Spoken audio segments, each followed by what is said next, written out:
अस्सलामुअलैकुम। फैज़ ए चक्कीवाला girls high school सौदागरवाड सूरत। ધોરણ 11 વિષય આંકડાશાસ્ત્ર પ્રકરણ 4 પ્રસારમાન એમાં આપણે છઠ્ઠો તાસ લઈ રહ્યા છીએ। હવે વિદ્યાર્થી મિત્રો, આજે આપણે વર્ગીકૃત માહિતી માટે અસતત આવૃત્તિ વિતરણમાં ચતુર્થક વિચલન જોવાના છે।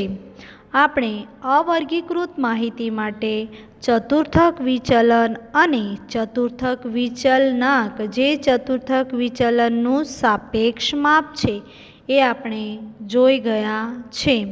એનો દાખલો પણ આપણે જોઈ ગયા છે। આજે આપણે અસતત આવૃત્તિ વિતરણ માટે દાખલો જોઈએ। તો વિદ્યાર્થી મિત્રો, ટેક્સ્ટબુકની અંદર સ્વાધ્યાય 4.2માં બીજો દાખલો છે, એ આપણે જોઈએ। તો વિદ્યાર્થી મિત્રો, તમને હવે ખ્યાલ આવી જવો જોઈએ કે આ અસતત આવૃત્તિ વિતરણ છે, આ અવર્ગીકૃત માહિતી છે કે સતત આવૃત્તિ વિતરણ છે। આપણે ઘણા બધા દાખલા એવા જોઈ ગયા છે। હવે વિદ્યાર્થી મિત્રો, ચતુર્થક વિચલન એવું માપ છે જેમાં પ્રસારમાનનું ચતુર્થક વિચલન એવું માપ છે જેમાં ચતુર્થકોનો ઉપયોગ થાય છે। ચતુર્થકોના માપ શોધવા માટે વિદ્યાર્થી મિત્રો આપણે CFની જરૂર પડે છે। વર્ગીકૃત માહિતીમાં શાની જરૂર પડે છે? સંચય આવૃત્તિની। તો વિદ્યાર્થી મિત્રો, ઇઝી મેથડ છે, તમારે આ દાખલા ગણવાના છે અને એને સમજવાના પણ છે। તો આપણે શરૂઆત કરીએ।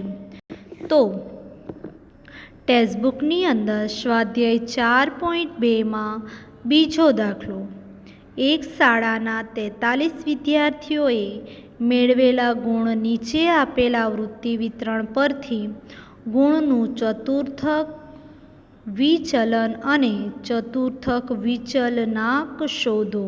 એટલે કે ચતુર્થક વિચલન અને એનું સાપેક્ષ માપ ચતુર્થક વિચલનાંક પણ શોધવાનું છે। હવે તમારા માઇન્ડમાં એની ક્લિયરિટી હોવી જોઈએ કે અહીં જે આપણને માહિતી આપી છે એ વર્ગીકૃત છે પરંતુ અસતત છે। અસતતનું આપણી પાસે સૂત્ર કયું છે તે આપણે મગજમાં રાખવું પડે।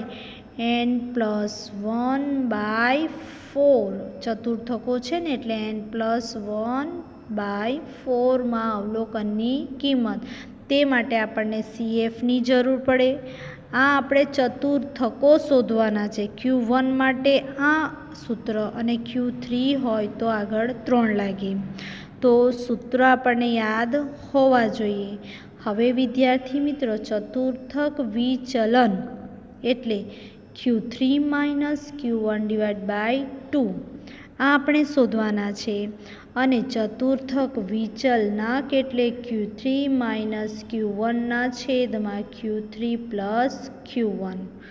એટલે કે ચતુર્થક વિચલનને એની સરેરાશ વડે, પ્રથમ અને તૃતીય ચતુર્થકની સરેરાશ વડે ભાગવાથી જે મળે તેને ચતુર્થક વિચલનાંક કહેવામાં આવે છે। હવે આપણને સૂત્ર માઇન્ડમાં ક્લિયર હોય તો આપણને ખ્યાલ આવે કે એના માટે આપણે શું શોધવાનું છે।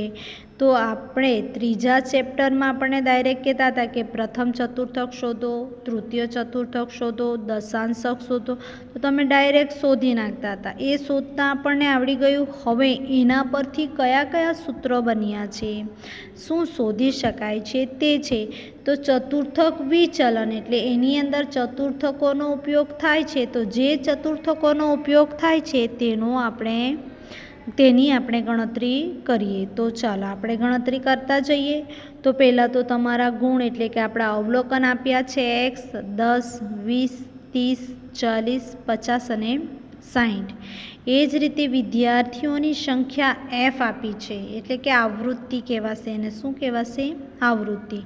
તો 4, 7, 15, 8, 7 અને 2 કુલ મળીને 43। તો એના પરથી આપણે સંચય આવૃત્તિ શોધવાની છે। સંચય આવૃત્તિ એટલે f, એફ શોધવાના છે. તો CF શોધવાના છે એટલે કે પહેલામાં 4, બીજામાં આ બેનો સરવાળો 11 થાય. 4 વત્તા 7 કરવાનું છે.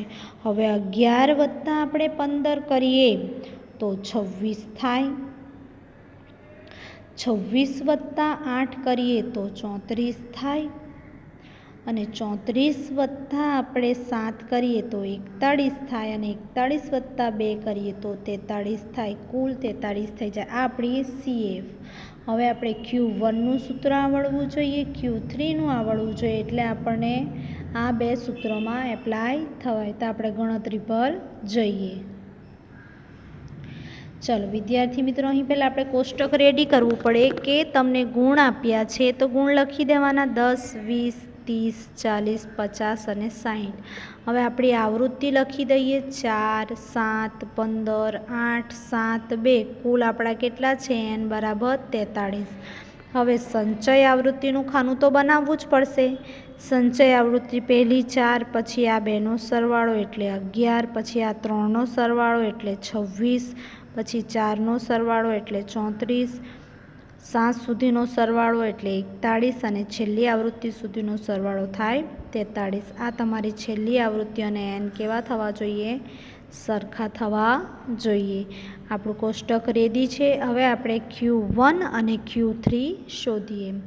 તો પ્રથમ ચતુર્થક શોધવા માટે વિદ્યાર્થી મિત્રો જુઓ, સૂત્ર છે Q1 બરાબર n+1/4 માં અવલોકનની કિંમત. તો આપણી પાસે n જુઓ એકી સંખ્યામાં છે 43 + 1 છેદમાં 4 એટલે 43 એટલે 44ના છેદમાં 4 કરો એટલે કેટલા આવશે? 11. 11માં અવલોકનની કિંમત. તો આપણે CFમાં જોઈએ 11મું અવલોકન ક્યાં સમાયેલું છે? જોઈએ તો આપણને ડાયરેક્ટ જ 11 છે જ, એક્ઝેક્ટ મળી જાય. અવલોકનમાં જોવાનું છે, આવૃત્તિ જોવાની નથી. અવલોકનમાં એટલે કે ડાયરેક્ટ ગુણમાં જોઈએ 11થી કયું અવલોકન આવે છે? 20. એટલે Q1 બરાબર 20. Q1 કેટલા આવશે?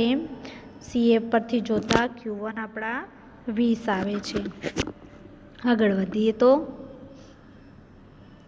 Q3 શોધીએ. તો Q3 માટે વિદ્યાર્થી મિત્રો આપણું સૂત્ર 3n+1/4 માં અવલોકનની કિંમત. હવે n+1/4 આપણા 11 આવી જ ગયા છે, છતાં તમારે ગણતરી કરવી હોય તો 43 + 1/4 12ના કૌંસમાં 3 એટલે 44ના છેદમાં 4, 12 3 એટલે 3 કૌંસમાં 11, 11 તાલી 33, 33માં અવલોકનની કિંમત. તો આપણે 33મું અવલોકન અહીં જોઈ લઈએ. શેમાં સમાયેલું છે? જો 11માં નથી, 26માં નથી, 34માં 33 આવી જાય. એની સામે જે અવલોકન જતું હોય તે. તો કયું અવલોકન છે? 40. તો 40 એ Q3 આવશે. શું આવશે? Q3. તો 40 એ Q3 બરાબર 40 CF પરથી જોતા આપણને Q1 મળી ગયા. Q1 આપણા કેટલા આવે છે? 20. Q3 40. તો આપણે ચતુર્થક વિચલન QD શોધી નાખીએ. તો QD આપણા કેટલા છે? Q3 - Q1 છેદમાં 2. તો Q3 આપણા 40 આવ્યા, Q1 20. હવે બેનો ભાગાકાર કરીએ તો 40 - 20 કરીએ. 40 - 20 કરીએ તો ભાગ્યા 2 કરીએ તો 40 - 20 એટલે 20 અને છેદમાં 2 એટલે 20/2 એટલે કેટલા થશે? 10. એટલે આપણા ચતુર્થક વિચલન કેટલા આવશે? 10 આવશે. ચતુર્થક વિચલનાંક. ચતુર્થક વિચલનાંક એટલે Q3 - Q1 / Q3 + Q1. તો વિદ્યાર્થી મિત્રો આ સૂત્ર છે આપણું. તો Q3 આપણા 40 છે, 40 - 20 છેદમાં 40 + 20. તો 40માંથી 20 જાય તો 20 અને 40 + 20 કરીએ તો 60. એટલે કુલ કેટલા આવશે? 0.33. તમે કેલ્ક્યુલેટર તમારી પાસે છે જ, ભાગાકાર કરવાની કોઈ જરૂર નથી, તમે કેલ્ક્યુલેટર પર એની ગણતરી કરી શકો છો.